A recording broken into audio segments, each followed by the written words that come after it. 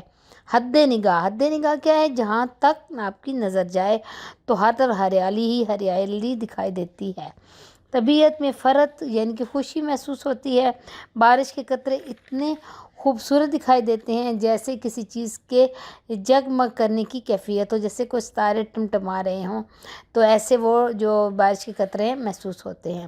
انسانوں اور دوسرے جانداروں میں بے چینی کی کیفیت ختم ہو جاتی ہے۔ برسات کے موسم میں سب کے اندر جو بے چینی، مایوسی ہوتی ہے، وہ موسم اتنا پیارا ہوتا ہے، اس کی اتنی بارش، ٹھنڈی ہوائیں، اس کی خوبصورتی اتنی پیاری لگتی ہے کہ بے چینی جو ہوتی ہے وہ انسان کی وہ ختم ہو جاتی ہے، اور ہر طرف برسات کی بہاروں کی دھوم ہے۔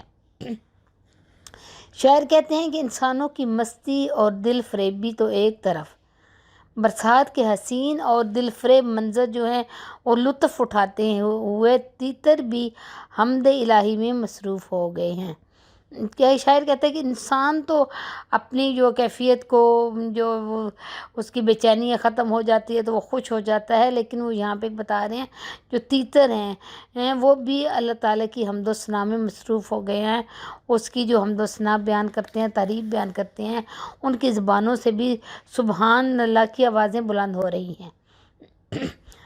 برسات کی بدولت انسان، چرند پرند سبھی نہال ہیں، مطلب سبھی خوش ہیں اور قدرت کی عنایت دیکھ کر ثنا خوانی کر رہے ہیں۔ بھئی اللہ تعالیٰ کی وہ حمد و ثنا بیان کر رہے ہیں، اللہ تعالیٰ کی قدرت دیکھ کر، گویا ہر طرف برسات کی بہاروں کی دھوم مچی ہوئی ہے۔ یہ تو اس کی مرکزی خیال تھا اس نظم کا، ٹھیک ہے۔ تو اب ہم پڑھیں گے ان کے شعر اور ان کی تشریح۔ تو چلتے ہیں شعر کی طرف۔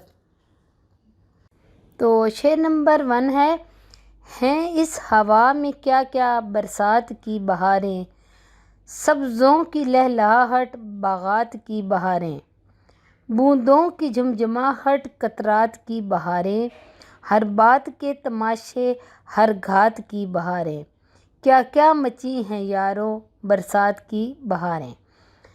تو جیسا کہ سب سے پہلے میں نے آپ کو کہا ہے کہ آپ نے ان کے الفاظ معنی دیکھنے ہیں، اس کے بعد ہم اس کی تشریح کریں گے، کیونکہ الفاظ معنی پڑھنے سے تشریح کرنے میں آسانی ہو جاتی ہے۔ تو اس میں برسات کا مطلب بارش کا موسم، آگے بہاریں، بہار کا موسم، ہریالی، سبزہ ہریالی گھاس، ٹھیک ہے، لہلاہٹ خوشی سے جھومنا، بوند کہتے ہیں قطرے کو، جھمجھماہٹ رم جھم بارش جیسے برستی ہے، ٹپ ٹپ کو، وہ لگاتار بارش تیز سے ہوتی ہے، وہ رم جھم، قطرات پانی کی بوندیں، تماشے تماشا کی جمع کرتب، ٹھیک ہے، گھات انداز طور طریقہ یا ڈھنگ۔ تو یہ تو تھے اس کے مشکل الفاظ کے معنی۔ تو آپ پڑھتے ہیں ہم اس کا شعر کا ترجمہ۔ جیسا کہ شاعر کہہ رہا ہے: ہیں اس ہوا میں کیا کیا برسات کی بہاریں، سبزوں کی لہلہاہٹ باغات کی بہاریں۔ تو نذیر اکبر آبادی برسات کے موسم یعنی بارش کے موسم کی منظر کشی کرتے ہیں، یعنی کہ اس کو بیان کرتے ہیں کہ بارش کے موسم میں، بہار کے موسم میں جب بارش ہوتی ہے تو وہ کیسا منظر پیش کرتی ہیں، اس کو بتاتے ہوئے کہتے ہیں: جب برسات کا موسم آیا تو ہوا اپنے ساتھ بادل اور گھٹائیں لے کر آئی، اور ہر طرف جل تھل مچ گیا، جل تھل ہو گئی، پانی ہی پانی ہو گیا، درخت پودے اور سبز کھیت برسات سے دھل گئے، اور ہوا کے پرسرور جھونکے آتے ہیں تو سبز و شاداب کھیت جھومنے لگتے ہیں۔ وقت جیسے ہی ٹھنڈی ہوا کے جھونکے آتے ہیں تو وہ جو کھیت میں سبز وہ ہریالی ہے تو وہ جھومنے لگتی ہے، اس کی فیلنگ وہ بتاتے ہیں کہ برسات کے موسم میں تو سبز کھیتوں کی کیفیت کیا ہوتی ہے۔ بوندوں کی جمجماہٹ، قطرات کی بہاریں، ہر بات کے تماشے، ہر گات کی بہاریں۔ یوں محسوس ہوتا ہے کہ ہر طرف سبزی اور شادابی چھائی ہوئی ہے۔ حد نگاہ جہاں تک آپ کی نگاہ جاتی ہے ہریالی ہی دکھائی دیتی ہے۔ ٹھیک ہے، وہ کہتا ہے ہر طرف ہریالی ہے۔ طبیعت میں فرحت محسوس ہوتی ہے، مطلب خوشی محسوس ہوتی ہے۔ بارش کے قطرے، بوندوں کی جمجماہٹ، قطرات کی بہاریں۔ بارش کے قطرے اتنے خوبصورت دکھائی دیتے ہیں جیسے کسی چیز کی جگمگ کرنے کی کیفیت ہو، جیسے کہ کوئی چیز چمک رہی ہو، اس کے بارش کے قطرے ایسے محسوس ہوتے ہیں۔ انسانوں اور دوسرے جانوروں میں بے چینی کی کیفیت ختم ہو جاتی ہے۔ وہ کہتے ہیں ہر شے کے تماشے، ہر گات کی بہاریں۔ وہ کہتے ہیں انسانوں اور دوسرے جانداروں میں بے چینی کی کیفیت ختم ہو جاتی ہے جب برسات کا موسم شروع ہوتا ہے تو دور دور تک سرسبزی و شادابی ہوتی ہے۔ مینہ کے قطرے سرسبز فرش پر موتیوں کی صورت میں دکھائی دیتے ہیں۔ ایسا نظارہ صرف کسی ایک جانب نہیں ہے بلکہ جدھر بھی نظر اٹھائیں یہی حسین اور دلفریب سما نظر آتا ہے۔ ہر طرف برسات کی باروں کی دھوم ہے۔ ٹھیک ہے، شاعر ہمیں بتا رہا ہے اس میں کہ جب برسات کے موسم میں جب بارش ہوتی ہے اس کا منظر ہمارے ذہن میں وہ بتا رہا ہے کہ کیسے ہوتا ہے کہ جب بارش آتی ہے سرسبز و شاداب جو سبزہ ہے وہ لہلہانے لگتا ہے ہوا سے، تو وہ بہت خوبصورت سما دیتا ہے۔ انسانوں اور جانداروں کے اندر جو بے چینی ہے اس کو ختم کرتی ہے، اور وہ اس پہ جو پانی کے قطرے گرتے ہیں، جو ڈراپ گرتے ہیں، وہ موتیوں کی طرح محسوس ہوتے ہیں، اور ایسے لگتا ہے کہ ہر چیز خوش ہو رہی ہے اور جھوم رہی ہے۔ اور یہ نظارہ دور دور تک جہاں تک آپ کی نگاہ جاتی ہے دور دور آپ کو یہی منظر نظر آتا ہے۔ اس شعر کا یہ مطلب تھا۔ امید ہے آپ کو سمجھ آ گئی ہوگی اس شعر کی۔ چلتے ہیں نیکسٹ شعر کی طرف۔ نیکسٹ ہے شعر نمبر 2۔ بادل ہوا کے اوپر ہو مست چھا رہے ہیں، جھڑیوں کی مستیوں سے دھومیں مچا رہے ہیں، پڑتے ہیں پانی ہر جا جل تھل بنا رہے ہیں، گلزار بھیگتے ہیں سبزے نہا رہے ہیں، کیا کیا مچی ہیں یاروں برسات کی بہاریں۔ تو اس کے مشکل ورڈز ہیں مست ہے کا مطلب ہے نشے میں چور، ٹھیک ہے، جھڑی تیز ہوا، مسلسل بارش، تیز بارش ہونا، مستی مدہوشی، مست ہو جانا کسی چیز میں، دھومیں ہنگامہ، دھومیں مچانا یعنی کہ ہنگامہ مچانا، شور شرابہ، گلزار پھولوں کا باغ، گلزار کا مطلب پھولوں کا باغ۔ تو یہ تو تھے اس کے الفاظ میں نہیں، تو اس کی تشریح کی طرف چلتے ہیں۔ اس بند میں شاعر نذیر اکبر آبادی نے برسات کے مناظر کی مرقع نگاری کی ہے۔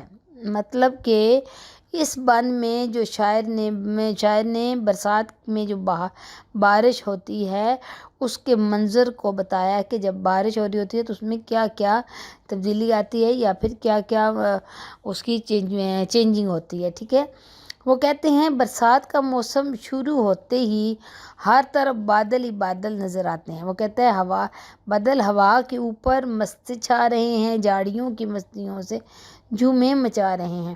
برسات کا موسم شروع ہوتے ہی ہر طرف بادل ہی بادل نظر آنے لگے، ہوا کے ساتھ ساتھ گھنگور جو اس پرندے کو کہتے ہیں، وہ کہتے ہیں گھنگور گھٹائیں چھانے لگیں، وہ گھنگور گہری گھٹائیں چھانے لگی، بادل چھانے لگے، ہواؤں پر بادل ہی بادل چھا گئے، ٹھیک ہے۔ وہ کیا کہتے ہیں کہ ہر طرف بادل ہی بادل نظر آ رہے ہیں، گہرے بادل، کالی گھٹائیں جو ہیں وہ ہوا میں وہ شامل ہو رہی ہیں اور ہر طرف بادل ہی بادل نظر آتے ہیں۔ برسات کے باعث خوب پانی برسا ہے۔ وہ کہتے ہیں برسات جب بارش ہو رہی ہے تو خوب پانی برس رہا ہے، کہیں تو گڑھوں میں پانی جمع ہو گیا ہے اور جو جگہ بلندی پر تھیں، اونچائی پر تھیں، وہ خشک رہ گئیں، بعض مقامات پر جل تھل ہو گئے، بعض مقام ایسے تھے جہاں پہ پانی سے بھر گئے، ٹھیک ہے۔ باغات میں بارش نے عجیب سما پیش کیا ہے، ہرے بھرے پودے، پھل اور پھول پانی سے بھیگے ہوئے دکھائی دیتے ہیں باغ میں، ٹھیک ہے. شاعر برسات کے حوالے سے بتاتے ہوئے کہیں اور کہ باغات اور سبزہ زاروں میں پانی ہی پانی ہے، رواں دواں ہے چنانچہ کوئی جگہ ایسی نہیں جہاں پر بارش کا پانی نہ ہو. ٹھیک ہے. تو یہ تھا بند نمبر 2 جو کہ ہم نے کیا. امید ہے آپ کو اس کی سمجھ آ گئی ہوگی کہ دوسرے بند میں شاعر بارش کے حوالے سے بتاتے ہوئے اس کی منظر کشی کرتے ہیں کہ بارش جب ہو رہی ہے تو ہر طرف کیا سما ہے، اس میں کیا اثر انداز ہو رہی ہے. ٹھیک ہے. امید ہے آپ کو اس کی سمجھ آ گئی ہوگی. چلتے ہیں نیکسٹ. تو شعر نمبر 3 ہے. جنگل سب اپنے تن پر ہریالی سج رہے ہیں، جنگل سب اپنے تن پر ہریالی سج رہے ہیں، گل پھول جھاڑ بوٹے کر اپنی دھج رہے ہیں، بجلی چمک رہی ہے بادل گرج رہے ہیں، اللہ کے نکارے نوبت کے بج رہے ہیں، کیا کیا مچی ہیں یارو برسات کی بہاریں.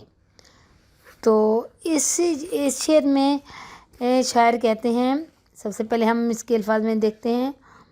تن کا مطلب جسم. ٹھیک ہے. ہریالی سبزہ، گل مطلب پھول، جھاڑ بوٹے چھوٹے بڑے درخت، ٹھیک ہے، یا پودے، دھج طرز یا انداز، دھج کا مطلب انداز. اس کے بعد چمک کا مطلب روشنی، نوبت کا مطلب حالت. ٹھیک ہے. اس وقت اس کی کیا حالت ہے. یہ تو تھے اس کے الفاظ. میں نہیں چلتے ہیں تشریح کی طرف. تو اس کی تشریح ہے. اس نظم میں شاعر برسات کے موسم کی بات کر رہے ہیں اور برسات کے دوران اور برسات کے بعد پیش آنے والے منظر کی منظر کشی کر رہے ہیں کہ بارش سے پہلے اور بارش کے بعد میں کیا منظر ہوتا ہے، کیا سما ہوتا ہے برسات کے موسم میں. اس شعر میں شاعر کہتے ہیں بارش کے ہوتے ہی جنگل بھی اپنے اوپر ہریالی سجا لیتا ہے. جنگل ہے وہ بھی ایسے خشک ہو رہا ہوتا ہے اور ڈسٹ ہوتی ہے بہت زیادہ، لیکن جب بارش ہوتی ہے تو پورے جنگل پہ جب پانی پڑتا ہے تو وہ بھی ہرا بھرا ہو جاتا ہے، ہریالی ہی ہریالی نظر آتی ہے اور پورا جنگل بھی ہرا بھرا نظر آنے لگتا ہے. شاعر کہتے ہیں پھول پتے جڑی بوٹی ہر چیز اپنے آپ کو بارش کے وقت دھو لیتی ہے. وہ کہتے ہیں جنگل سب اپنے تن پر ہریالی سج رہے ہیں، پھر گل پھول جھاڑ بوٹے بھی اپنی دھج رہے ہیں، وہ بھی سج رہے ہیں، اپنے آپ کو دھو رہے ہیں. اس کے بعد بجلی چمک رہی ہے، بارش کے ہر طرف بجلی چمک رہی ہے. بارش کے وقت جو بجلی چمکنے لگتی ہے اور بارش بادل گرجتے ہیں، یہ تمام چیزیں اللہ تعالیٰ کی قدرت کا نظارہ بجا رہی ہیں. یہ ساری چیزیں اللہ تعالیٰ کی قدرت بتا رہی ہیں، اللہ تعالیٰ کے بارے میں بتا رہی ہیں. پھر وہ اپنے دوستوں کو مخاطب کر کے کہتے ہیں دیکھو یارو برسات کی کیا کیا بہاریں ہیں. ٹھیک ہے. یہ تو تھا شعر نمبر 3. ٹھیک ہے. اب چلتے ہیں نیکسٹ ہے شعر نمبر 4. کیا کیا رکھے ہیں یا رب سامان تیری قدرت، بدلے ہیں رنگ کیا کیا ہر آن تیری قدرت، سب مست ہو رہے ہیں پہچان تیری قدرت، تیتر پکارتے ہیں سبحان تیری قدرت، کیا کیا مچی ہیں یارو برسات کی بہاریں. تو سب سے پہلے ورڈ میننگ دیکھتے ہیں. قدرت مطلب خدائی طاقت. نمبر 2 تیتر ایک پرندہ ہے. آن کا مطلب شان. سبحان پاک ذات الہی اللہ تعالیٰ کی ذات. ٹھیک ہے. تو اس میں شعر کہہ رہا ہے کیا کیا رکھے ہیں یا رب تیری سامان تیری قدرت، بدلے ہیں رنگ کیا کیا ہر آن تیری قدرت. اس بند میں شاعر برسات کے حوالے سے اللہ تعالیٰ کی حمد و ثنا اور قدرت و عظمت بیان کر رہا ہے. شاعر اللہ تعالیٰ کی تعریف کر رہا ہے، اس کی حمد و ثنا بیان کر رہا ہے. وہ کہتے ہیں بارے تعالیٰ میں ناچیز کس طرح تیری قدرت کا جو قدرت کی تعریف کروں، کیسے بیان کروں اپنے الفاظ میں. تو نے اس دنیا میں ہمارے لیے بے شمار سامان مہیا کیے ہیں. تیری قدرت اتنی بڑی ہے کہ تیری قدرت نے ہر جگہ جلوے دکھائے ہیں، ہر طرح خوبصورت اور دلکش نظارے ہمیں دیے ہیں. شاعر کہتے ہیں سب مست ہو رہے ہیں پہچان تیری قدرت، تیتر پکارتے ہیں سبحان تیری قدرت۔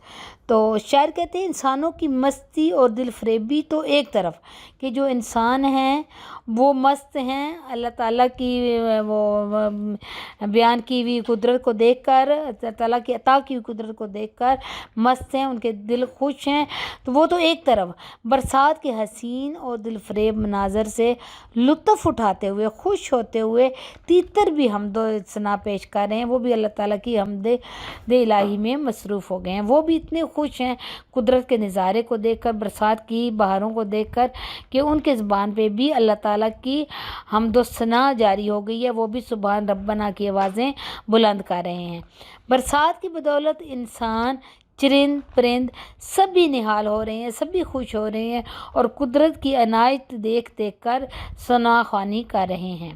وہ کہتے ہیں کہ انسان، چرند پرند جو بھی ہیں جاندار، سارے اللہ تعالیٰ کی قدرت، اس کی خوبصورتی کو دیکھ کر، اس کی رحمت کو دیکھ کر وہ بھی اللہ تعالیٰ کی تعریف کر رہے ہیں، اللہ تعالیٰ کا شکر ادا کر رہے ہیں، گویا ہر طرف برسات کی بہاروں کی دھوم مچی ہوئی ہے۔ یہ تھا شعر نمبر 4، امید ہے آپ کو سمجھ آ گئی ہوگی۔ چلتے ہیں نیکسٹ ہے شعر نمبر 5۔ بولیں بھئیے بٹیریں قمری پکارے کوکو، پی پی کرے پپیہا بگلے پکارے تو، کیا ہدہدوں کی حق حق کیا فاختوں کی ہو، سب رٹ رہے ہیں تجھ کو کیا پنکھ کیا پکھیرو، کیا کیا مچی ہیں یارو برسات کی بہاریں۔ سبحان اللہ۔ تو سب سے پہلے اس کے ہم میننگ دیکھتے ہیں۔ تو بیا کی جمع ایک خوبصورت چڑیا نما پرندہ ہے جس کو بیا کہتے ہیں، ٹھیک ہے، بیے اس کی جمع ہے۔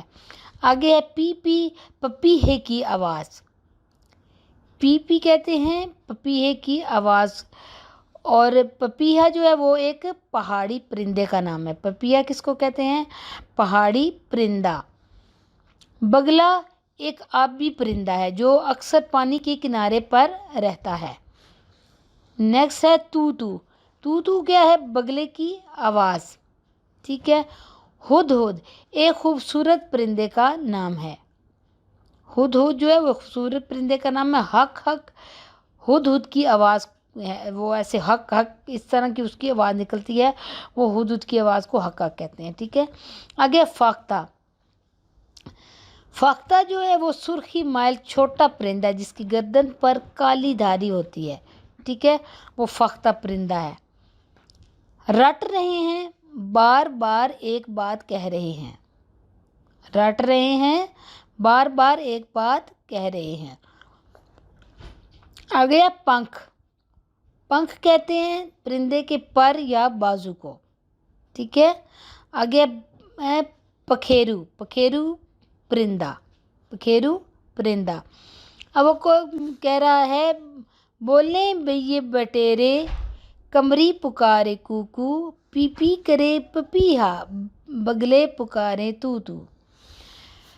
تو اس شعر میں شاعر برسات کے موسم کی مصوری کر رہا ہے۔ مصوری کر کیا ہے کہ وہ ایک بتا رہے ہیں کہ اس کی بوری کہ وہاں پہ کیا ہو رہا ہے اور کیسا سما ہے، اور کیا پرندے چرند پرند کیسی آوازیں نکال رہے ہیں، اور وہ اپنی خوبصورتی کا اور وہ خدا کی قدرت کا برسات کے موسم کی خوبصورتی کو کیسے انجوائے کر رہے ہیں، اور کیسے وہ اس کو ان کی فیلنگ کیا ہیں وہ بتا رہے ہیں، ٹھیک ہے۔ تو شاعر برسات کے موسم کی مصوری کر رہے ہیں۔ برسات کا موسم ہر طرف چھا گیا ہے، ہر ذی روح یعنی کہ ہر جاندار برسات کے موسم سے لطف اٹھا رہا ہے، ٹھیک ہے۔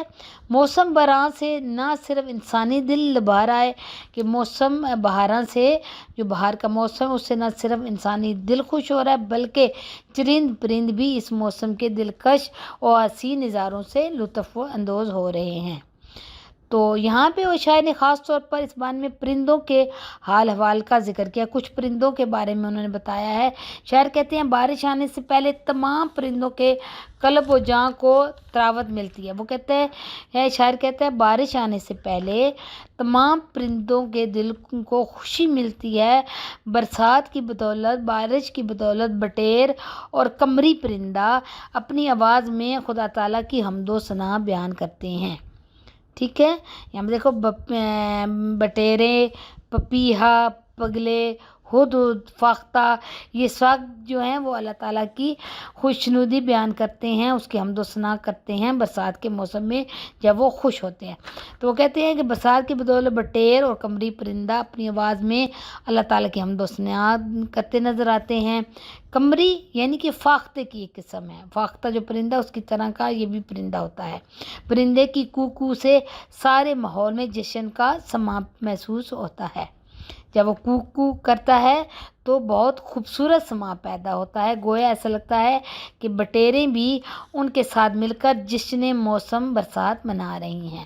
تو وہ کہتے ہیں، شاعر کہتا ہے کہ جب وہ کوکو کی آواز نکالتے ہیں، سارے پرندے اپنی اپنی آواز میں بولتے ہیں، تو ایسا لگتا ہے سب مل کر برسات کے بہار کے موسم کا وہ جشن منا رہے ہیں، اس کی خوشی منا رہے ہیں، اور برسات کے موسم میں وہ مست ہو رہے ہیں اور ہر طرف ان کی دھوم مچی ہوئی ہے۔ وہ کہتا ہے اس محفل میں برسات میں پپیہا بھی اپنی پی پی سے اور بگلے اپنی تو تو سے چمن کو گرماتے ہیں۔ وہ کہتا ہے کہ اس محفل میں پپیہا اپنی پی پی اور پگلے اپنی تو تو کی آواز سے تو ہر طرف جو جشن منا رہے ہیں، ہر ہدوں کی حق حق اور جو ہد ہے ان کی حق حق اور فاختوں کی ہو سے اس محفل اہل چمن کو اور بھی رونق بخشتی ہے۔ مطلب یہاں پہ شاعر نے سب پرندوں کی آوازوں کو ملاتے ہوئے جو ہے وہ برسات کے موسم کی خوبصورتی کے ماحول کو بتایا ہے کہ کس طرح چرند پرند انسان سارے مل کر اس کی خوشی مناتے ہیں، اس کا جشن مناتے ہیں۔ جب بہار کے موسم میں بارش ہوتی ہے تو ان کا کیا منظر ہوتا ہے، گویا ہر کوئی اپنی آواز میں حمد الہی کر رہا ہوتا ہے اور اللہ تعالیٰ کا شکر ادا کر رہا ہوتا ہے۔ شاعر کہنا چاہتے ہیں کہ نہ صرف انسان بلکہ چرند پرند بھی موسم بہار سے لطف اٹھاتے ہیں۔ موسم برسات کی وجہ سے ہر طرف عجب کرشمہ سازیاں ہیں، موسم کی دھوم ہر طرف ہے، سب قدرت کے کھیل ہیں۔ ٹھیک ہے، امید ہے آپ کو اس شعر کی سمجھ آ گئی ہوگی کیونکہ میں نے بہت سمپل ورڈز میں آپ کو بتا دیا ہے۔ ٹھیک ہے، چلتے ہیں نیکسٹ شعر کی طرف۔ نیکسٹ ہے شعر نمبر 6۔ کوئی پکارتا ہے لو یہ مکان ٹپکا، کوئی پکارتا ہے لو یہ مکان ٹپکا، گرتی ہے چھت کی مٹی اور سائے بان ٹپکا، چھلنی ہوئی اٹاری کوٹھا ندان ٹپکا، باقی تھا ایک اسارا سو وہ بھی آن ٹپکا، کیا کیا مچی ہیں یارو برسات کی بہاریں۔ تو اس میں سائبان کہتے ہیں چھت کو، اٹاری کا مطلب بلاخانہ کوٹھا۔ ٹھیک ہے، کوٹھا جو مکان کے اوپر کا کمرہ ہوتا ہے، اس کو مکان کے اوپر ایک الگ سا جو کمرہ بنا ہے اس کو کہتے ہیں کوٹھا۔ نادان آخر کار، نادان آخر کار، اسارا تعمیر کیا دیوار کھڑی کی، اسارا کا مطلب بنایا، تعمیر کیا بنایا، کیا دیوار کھڑی کی دیوار بنائی، آن ٹپکا ٹپک کر گرنا۔ ٹھیک ہے، آن ٹپکا ٹپک کر گرنا۔ تو اس شعر پڑھنے سے آپ کو کچھ اندازہ تو ہو گیا ہوگا ورڈز میننگ پڑھنے سے کہ اس میں شاعر بتا رہا ہے کہ برسات کے موسم میں کیسے لوگوں کو مشکلات بھی ہوتی ہیں، کیسے ان کے چھت ٹپکنے لگ جاتی ہیں، کوٹھے ٹپکنے لگ جاتے ہیں، کسی کے گر جاتے ہیں، وہ نئے بناتے ہیں۔ تو اس کے بارے میں یہ مفہوم اس کا یہ ہے۔ تو اب میں آپ کو اس کی تشریح ڈیٹیل سے بتاتی ہوں۔ تو شاعر برسات کے موسم کی تصویر کشی کر رہے ہیں، بتا رہے ہیں کہ جب وہ بارش ہوتی ہے تو کیسے لوگوں کی کیفیات ہوتی ہیں، تو ان کو کس کس سے حالات سے گزرنا پڑتا ہے۔ شاعر نے خاص طور مکان کی چھتوں اور دیواروں کو موضوع بند بنایا ہے۔ اس شعر میں شاعر نے خاص طور پر جو ہے وہ مکان کی جو چھتیں ہیں، دیواریں ہیں، ان کے بارے میں بات کی ہے۔ شاعر کہتے ہیں برسات کے موسم میں مکان کی چھتیں پانی سے بھر جاتی ہیں، ہر طرف پانی ہی پانی ہو جاتا ہے، زیادہ دیر چھتوں پر پانی کھڑا ہونے سے چھت خراب ہو کر ٹپکنے لگتی ہے۔ خاص طور پر دیہی علاقوں، مطلب جو گاؤں کے علاقے ہیں، وہاں پہ چھتیں پختہ نہ ہونے کی وجہ، مضبوط نہیں ہوتی چھتیں ان کی، تو جس کی وجہ سے ان کی چھتیں ٹپکنے لگتی ہیں۔ بیچارے مکین جو رہنے والے ہیں بارش کے موسم سے پریشان رہتے ہیں۔ گویا شاعر ایسے لوگوں کی کہانی سنا رہا ہے جن کی چھتیں ٹین یا مٹی کی بنی ہوتی ہیں۔ ٹھیک ہے، تو اس شعر کی جو ہے وہ سمپل ورڈز میں بیان کیا گیا ہے کہ جب بھی برسات ہوتی ہے تو چھتیں کیسے ٹپکتی ہیں اور لوگ بیچارے کس مشکل میں پڑ جاتے ہیں، لیکن وہ اس کو بھی شاعر خوبصورتی کا نام دیتا ہے کہ یہ بھی اللہ کی رحمت سے ہوتا ہے اور یہ بھی ایک خوبصورت سما پیدا کرتی ہیں یہ بھی ساری چیزیں۔ ٹھیک ہے، یہ تو تھا شعر نمبر 6۔ چلتے ہیں نیکسٹ، آگے ہے شعر نمبر 7۔ کیچڑ سے ہو رہی ہے جس جاز میں پھسلنی، کیچڑ سے ہو رہی ہے جس جاز میں پھسلنی، مشکل ہوئی ہے وہاں سے ہر ایک کو راہ چلنی، پھسلا جو پاؤں پگڑی مشکل ہے پھر سنبھلنی، جوتی گری تو وہاں سے کیا تاب پھر نکلنی، کیا کیا مچی ہیں یاروں برسات کی بہاریں۔ یہاں پہ کیچڑ، گیلی مٹی، جو دلدل، جو بارش ہونے سے پانی کھڑا ہوتا ہے وہاں پہ مٹی کے اوپر، تو وہاں پہ پھسلن بن جاتی ہے اور کیچڑ بن جاتا ہے، تو وہ اس کو جو گیلی مٹی کو کیچڑ کہتے ہیں۔ پھسلنی، چکنی مٹی، جہاں سے پاؤں رکھنے سے پھسل جاتا ہے، جس پر وہ ایسی چکنی مٹی جس پہ آپ پاؤں رکھتے ہیں تو پھسلتا ہے۔ ٹھیک ہے، آگے وہاں کا مطلب وہاں کا مخفف ہے یہ وہاں۔ راہ چلنا، راستے پر چلنا، پھسلنا، گر جانا، سلپ ہو جانا، سنبھلنا، گرنے سے بچنا، اپنے آپ کو بچانا، گڑی، زمین میں دب جانا، گڑ گئی، کیسے نا وہ زمین میں کوئی چیز زمین میں گڑ گئی ہے تو کیا زمین میں دب گئی ہے۔ تاب لانا، طاقت۔ ٹھیک ہے، تو یہ تو تھے اس کے ورڈز میننگ۔ تو چلتے ہیں شعر کی تشریح کی طرف۔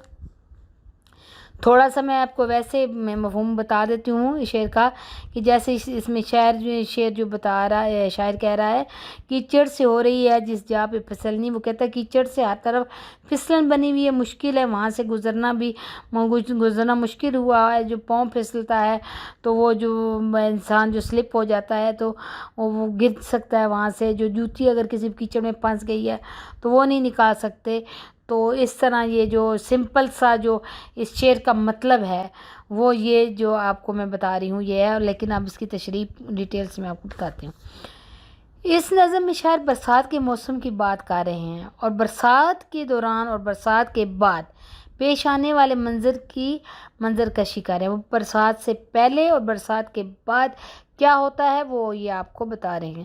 اس شعر میں شاعر کہتے ہیں بارش کی وجہ سے جو پانی کیچڑ میں تبدیل ہو گیا ہے، وہاں سے زمین پہ پھسل رہی ہے، وہاں پہ سلپی جگہ ہوگی ہے کہ پاؤں آپ کا پھسلتا ہے، جہاں پہ کہ پانی رکتا ہے کیچڑ بن جاتا ہے، تو اس جگہ سے چلنے میں ہر انسان کو مشکل درپیش ہے۔ شاعر کہتے ہیں اگر بارش کے پانی میں کسی کا پاؤں پھسل گیا اور وہ گر گیا تو اسے اپنی پگڑی سنبھالنا مشکل ہوگی، مطلب وہ اگر گر جاتا ہے تو اس کے لیے سنبھلنا مشکل ہو جاتا ہے اور اس کا جوتا بھی وہیں کہیں گم ہو جاتا ہے۔ پھر شاعر اپنے دوستوں کو مخاطب کر کے کہتے ہیں دیکھو یارو برسات کی کیا کیا بہاریں ہیں۔ تو اسٹوڈنٹ میں آپ کو برسات کی بہاریں اس کی ایکسرسائز کے جو آنسر کوسچن ہیں وہ آپ کو ایک دفعہ پڑھا دیتی ہوں۔ آپ پڑھ تو خود بھی سکتے ہیں لیکن ہو سکتا ہے کہ آپ کو میرے پڑھانے سے جلدی یاد ہو جائے، کہیں آپ کو کوئی مسٹیک ہو رہی ہے، مشکل ہو رہی ہو تو آپ کے لیے آسانی ہو جائے گی۔ تو چلیں ہم اس کی ایکسرسائز کرتے ہیں۔ پہلا اس کا کوسچن ہے شاعر نے برسات کے کون کون سے منظر بیان کیے ہیں اس میں، ٹھیک ہے۔ تو نذیر اکبر آبادی برسات کے موسم یعنی بارش کے موسم کی منظر کشی کرتے ہوئے کہتے ہیں جب برسات کا موسم آیا تو ہوا اپنے ساتھ بادل اور گھٹائیں لے کر آئی اور ہر طرف جل تھل ہو گیا. درخت، پودے اور سرسبز کھیت برسات سے دھل گئے. ٹھیک ہے. ہوا کے پرسرور جھونکے آتے ہیں تو سرسبز جو شاداب کھیت جھومتے نظر آتے ہیں. یوں محسوس ہوتا ہے کہ ہر طرف سرسبزی اور شاداب بھی ہے. حد نگاہ جہاں تک نظر جاتی ہے ہریالی ہی ہریالی دکھائی دیتی ہے. طبیعت میں فرحت سی محسوس ہوتی ہے، یعنی کہ طبیعت میں سکون اور خوشی محسوس ہوتی ہے. بارش کے قطرے اتنے خوبصورت دکھائی دیتے ہیں جیسے کسی چیز کے جگمگ کرنے کی کیفیت ہوتی ہے. انسانوں اور دوسرے جانوروں میں بے چینی کی کیفیت ختم ہو جاتی ہے. ٹھیک ہے. شاعر نے جو برسات کا منظر بیان کیا ہے اس کو اپنے آپ ورڈز میں بھی لکھ سکتے ہیں کہ کیا وہ کہہ رہا ہے کہ سمپل کہ وہ بتا رہے ہیں کہ برسات کے موسم میں ہر طرف جل تھل ہوتی ہے، درخت، چرند پرند ہر طرف ہریالی نظر آتی ہے، سب خوش ہوتے ہیں، جاندار بھی اور وہ انسان بھی اور چرند پرند بھی، وہ کھیت، ہریالی، سب کچھ ہر طرف خوشی خوشی محسوس ہوتی ہے اور سکون محسوس ہوتا ہے بارش کی وجہ سے. ٹھیک ہے. یہ انہوں نے منظر بیان کیا ہے. تو آگے ہے کوسچن نمبر 2. نظم کے چوتھے بند میں شاعر نے اللہ تعالیٰ کی کن قدرتوں کا ذکر کیا ہے؟ ٹھیک ہے. شاعر نے جو اللہ تعالیٰ کی قدرتیں ہیں کن کا ذکر کیا ہے شاعر نے چوتھے بند میں. شاعر کہتے ہیں اللہ تعالیٰ میں ناچیز کس طرح تیری قدرت کو احاطہ قلم میں لاؤں. یعنی کہ وہ کہتا ہے، شاعر کہتے ہیں کہ اللہ تعالیٰ میں ناچیز بندہ تیری قدرت کو کیسے بیان کروں. تو نے اس دنیا میں ہمارے لیے بے شمار سامان مہیا کیا ہے. تیری قدرت اتنی بڑی ہے کہ تیری قدرت نے ہر جگہ جلوے دکھائے ہیں، ہر طرح خوبصورت اور دلکش نظارے ہمیں دیے ہیں. شاعر کہتے ہیں انسانوں کی مستی اور دل فریبی تو ایک طرف، برسات کے حسین اور دل فریب منظر سے لطف اٹھاتے ہوئے تیرے تیتر بھی حمد الہی میں مصروف ہو گئے. وہ کہتے ہیں تیرے لطف اٹھا رہے ہیں تیری برسات کے موسم کی خوبصورتی کو دیکھ کر. تیتر بھی حمد و ثنا بیان کر رہے ہیں، ان کی زبانوں سے بھی سبحان ربنا کی آوازیں بلند ہو رہی ہیں. برسات کی بدولت انسان، چرند پرند سب بھی نہال ہیں اور قدرت کی عنایات دیکھ کر حمد و ثنا کر رہے ہیں. گویا ہر طرف برسات کی باروں کی دھوم مچی ہوئی ہے. یہ آپ نے نظم جو ہے چوتھا بند جو ہے نظم کا، اس کی جو ہے اس میں آپ نے وہ تشریح بتانی ہے کہ اس میں شاعر نے کیا کہا ہے، اللہ تعالیٰ کی کن کن قدرتوں کا ذکر کیا ہے. ٹھیک ہے. یہ تو تھا کوسچن نمبر 2.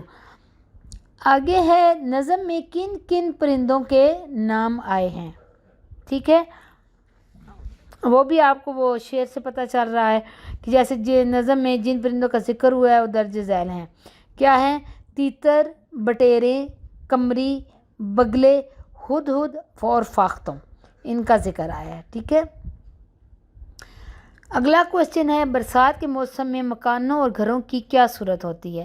شاعر نے کیا بتایا کہ جب برسات کا موسم ہوتا ہے تو مکانوں اور گھروں کی جو جن کے کچے مکان ہوتے ہیں یا جن کا جو کمزور چھت ہے گھر کی، تو ان کی کیا صورتحال ہوتی ہے. تو شاعر کہتے ہیں برسات کے موسم میں مکان کی چھتیں پانی سے بھر جاتی ہیں، ہر طرف پانی ہی پانی ہو جاتا ہے. زیادہ تر چھتوں پر پانی کھڑا ہونے سے چھت خراب ہو کر ٹپکنے لگتی ہیں. خاص طور پر دیہی علاقے جو گاؤں کے علاقے ہیں جہاں پہ کچے مکان ہوتے ہیں ان کی چھتیں پختہ نہ ہونے کی وجہ سے ٹپکنے لگتی ہیں. ٹھیک ہے. بیچارے مکین کون ہوتے ہیں؟ گھر کے رہنے والے، مکانوں میں رہنے والے، تو بارش کے موسم میں پریشان رہتے ہیں. گویا شاعر ایسے لوگوں کی کہانی سنا رہا ہے جن کی چھتیں ٹین یا مٹی کی بنی ہوتی ہیں. جو گاؤں میں گھر ہوتے ہیں نا تو ان کو مٹی سے چھتوں کو لیپ کیا جاتا ہے. سائڈوں سے بھی آپ نے دیکھے ہوں گے کبھی کہ ان کے گھر مٹی سے بنے ہوئے ہوتے ہیں یا پھر ٹین کی چھتیں بنائی ہوئی ہوتی ہیں، تو جس سے پانی کے رکنے کی وجہ سے ان میں سوراخ ہو جاتے ہیں اور وہ ان کی ٹپکنے لگ جاتی ہیں. مٹی پگھل جاتی ہے، وہ مطلب مٹی اوپر سے وہ تیز بارش کی وجہ سے ختم ہو جاتی ہے تو وہ ان کی چھتیں ٹپکنے لگ جاتی ہیں. ٹھیک ہے. یہ سارا منظر شاعر نے اس میں بیان کیا ہے. آگے ہے نظم کے آخری بند میں شاعر نے کس منظر کو پیش کیا. جو نظم کا آخری بند ہے، ٹھیک ہے، اس میں شاعر نے کس کا ذکر کیا؟ یہ بھی جب آپ پڑھیں گے تو آپ نے اس کی تشریح لکھنی ہے سمپل. اس نظم میں شاعر برسات کے موسم کی بات کر رہے ہیں اور برسات کے دوران اور برسات کے بعد پیش آنے والے منظر کی منظر کشی کر رہے ہیں. وہ بتا رہے ہیں کہ برسات سے پہلے کیا ہوتا ہے، برسات کے بعد کیا ہوتا ہے، تو اس کے بارے میں بتا رہے ہیں. اس آخری بند میں بارش کی وجہ سے جو پانی کیچڑ میں تبدیل ہو گیا، وہاں سے زمین پھسل رہی ہے اور اس جگہ سے چلنے میں ہر انسان کو مشکل درپیش ہے.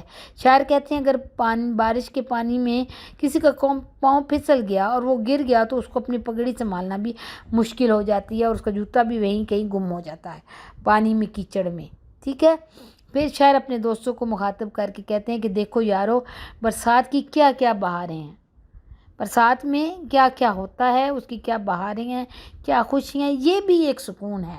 اسٹوڈنٹ آپ دیکھیں نا، تو اگر وہ کوئی مشکل میں آ جاتا ہے، کیچڑ میں پھنستا ہے کوئی، یہ بھی ایک خدا نے، اللہ تعالیٰ نے دنیا میں رونق بنائی ہوئی ہے. ٹھیک ہے نا، تو اس سے بھی گھبرانا نہیں چاہیے. یہ تھا شعر کے بند کا تشریح تھی. ٹھیک ہے. آگے ہے ٹیپ کا مصرع کسے کہتے ہیں. ٹیپ کا مصرع کسے کہتے ہیں؟ ایسا مصرع جو نظم میں دہرایا جائے ٹیپ کا مصرع کہلاتا ہے. ایک مصرے کو جب بار بار دہرایا جائے ایک نظم میں، تو بار بار ایک مصرع بار بار کہا جائے تو اس کو ٹیپ کا مصرع کہتے ہیں. شامل نصاب نظم جو برسات کی بہاریں میں مصرع کہا گیا ہے وہ کیا ہے؟ مچی ہیں یاروں برسات کی بہاریں. اس کو ٹیپ کا مصرع کہتے ہیں. آپ نے دیکھا ہے، آپ نے پوری نظم پڑھی ہے تو ہر جو بند کے ہر وہ شعر کے آخر میں یہ مصرع کہا گیا ہے، مچی ہیں یاروں برسات کی بہاریں. ٹھیک ہے. پوری نظم میں ایک مصرع جو بار بار ریپیٹ کیا جاتا ہے اس کو ٹیپ کا مصرع کہتے ہیں. امید ہے آپ کو سمجھ آ گئی ہوگی اس کی. ٹھیک ہے. آگے کویشچن ہے ترکیب بند اور ترجیح بند میں کیا فرق ہے. یہ آپ کا گرامر کا سوال ہے. ٹھیک ہے. ترکیب بند ہر وہ نظم جس کے متعدد بند ہوں ترکیب بند کہلائے گی. ترکیب بند کے آخری شعر کے قوافی اور ردیف مختلف ہوتے ہیں.